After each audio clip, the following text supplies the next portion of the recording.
You have just finished an on-call night shift when you receive a bleep from the bereavement office asking you to complete a death certificate for one of your patients.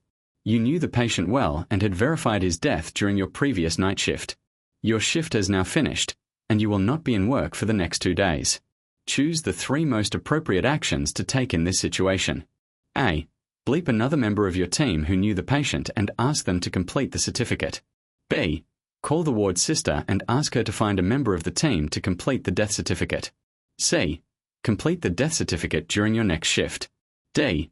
Decline to complete the death certificate. E. Give the bereavement office the bleep number of a fellow FI1 who also knew the patient. F. Go home to sleep before coming back to the hospital to complete the death certificate. G. Hand over to the next on-call FI1 who has not met the patient. H. Tell the bereavement office that your shift is now finished and advise them to try and contact another doctor who made an entry in the notes prior to your last entry. Answer A. H. According to the GMC, your professional responsibility does not come to an end when a patient dies. As such, you also have responsibility to a patient's relatives. A death certificate is important to relatives as it enables them to carry out a funeral and achieve a sense of closure over the death of their loved one. Death certificates should therefore be completed without unnecessary delay. In this scenario, while your shift has come to an end, you should still try to ensure that the certificate is completed. You should tell the bereavement office that your shift has ended, but you should also help in locating another appropriate doctor to complete the certificate. A doctor who made an entry in the notes prior to your last entry may be appropriate. H. You could also ask a colleague who knew the patient to complete it. A. And/or give the bereavement office the bleep number for an appropriate person for them to contact. E. This is in contrast to option G, which is inappropriate, since the person completing the death certificate should have known the patient when alive.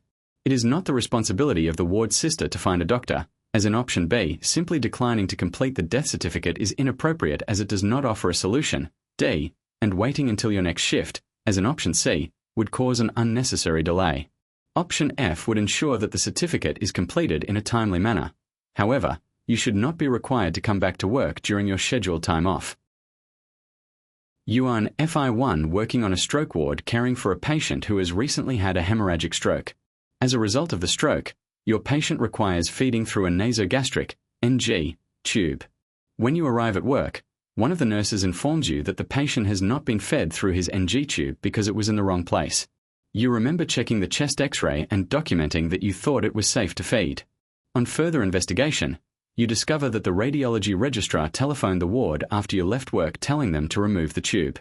Rank and order the following actions in response to this situation. 1 equals most appropriate, 5 equals least appropriate. A. Ask a senior to review every NG tube placement chest X-ray in the future. B. Complete an e-learning program on NG tube placement so that you don't make this mistake again. C.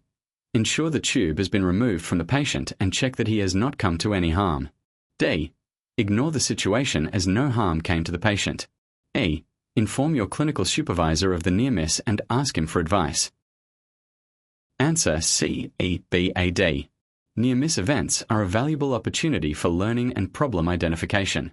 Reviewing chest X-rays for NG tube placement is a very common task for junior doctors to be asked to undertake.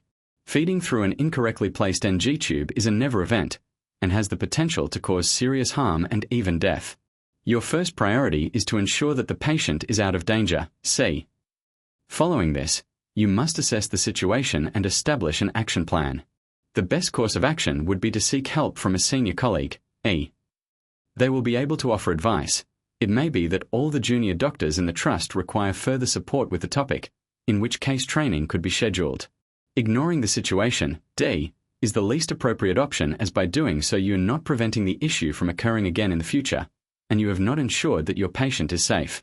Asking for a senior's opinion on NG tube placement chest X-rays in future, A, may be appropriate in the short term.